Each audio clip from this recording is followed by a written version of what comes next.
नमस्कार। महाराष्ट्राच्या राजकारणात सध्या एक मोठं आणि थेट विधान चर्चेत आलंय।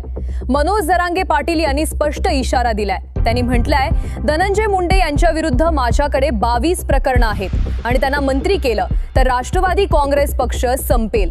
हे शब्द साधे नाहीत, हे थेट राजकीय भवितव्यावर केलेलं भाष्य आहे आणि म्हणूनच या वक्तव्याने राजकीय वर्तुळात खळबळ उडाली आहे। ही प्रतिक्रिया एका जाहीर कार्यक्रमादरम्यान देण्यात आली। मनोज जरांगे पाटील सध्या मराठा आरक्षणाच्या आंदोलनामुळे राज्यभर चर्चेत आहेत।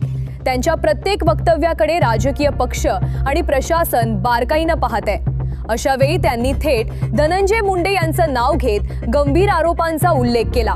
ही 22 प्रकरणं नेमकी कोणती, त्यांचा स्वरूप काय आहे, ती अधिकृत नोंदीत आहेत का, याबाबत सविस्तर अधिकृत माहिती अद्याप स्पष्ट नाही। त्यामुळे नेमकं काय आहे याची उत्सुकता वाढली आहे। जरांगे पाटील यांनी केवळ आरोपांचा उल्लेख केला नाही, तर पुढे जाऊन असा इशाराही दिला की धनंजय मुंडे यांना मंत्रीपद दिलं तर राष्ट्रवादी काँग्रेस पक्ष संपेल। हा राजकीय दबाव आहे का, की यामागे काही ठोस कागदपत्र आहेत, हा प्रश्न आता सर्वांच्या मनात आहे। आता प्रश्न असा निर्माण होतो, धनंजय मुंडे यांची प्रतिक्रिया काय असेल? राष्ट्रवादी काँग्रेस पक्ष अधिकृत भूमिका मांडणार का? सध्या तरी कोणतंही अधिकृत निवेदन समोर आलेलं नाही। सरकारकडून किंवा पोलीस प्रशासनाकडूनही या संदर्भात कोणतीही ठोस माहिती देण्यात आलेली नाही। त्यामुळे अधिकृत माहितीची प्रतीक्षा आहे। राजकीय पातळीवर या विधानाचे परिणाम होऊ शकतात। पक्षातील अंतर्गत समीकरणांवर परिणाम होण्याची शक्यता नाकारता येत नाही। आगामी राजकीय निर्णयांवरही याचा प्रभाव पडू शकतो।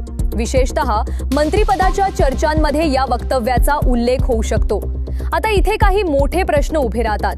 जर 22 प्रकरणं असल्याचा दावा आहे तर ती नेमकी कोणती? ती अधिकृतरित्या कुठे नोंद आहेत का? संबंधित पक्ष यावर स्पष्टीकरण देणार का? आणि सर्वात महत्त्वाचं, या विधानामागे राजकीय रणनीती आहे का? प्रेक्षकांनो, तुम्हाला काय वाटतं? हा फक्त इशारा आहे की पुढे आणखी मोठा खुलासा होऊ शकतो? तुमचं मत आम्हाला कमेंटमध्ये जरूर कळवा। सध्या मात्र एक गोष्ट स्पष्ट आहे, महाराष्ट्राच्या राजकारणात पुन्हा एकदा तणाव वाढलाय। येणारे काही दिवस अत्यंत महत्त्वाचे ठरणार आहेत। अधिकृत माहिती समोर येईपर्यंत संयम बाळगणं आणि अधिकृत स्रोतांवर विश्वास ठेवणं आवश्यक आहे। अशाच महत्त्वाच्या आणि विश्वसनीय बातम्यांसाठी आमच्या सोबत रहा। व्हिडिओ आवडला असेल तर लाईक करा, चॅनल सबस्क्राइब करा आणि बेल आयकॉन दाबायला विसरू नका। मी पुन्हा भेटेन पुढील मोठ्या अपडेट्ससह। धन्यवाद।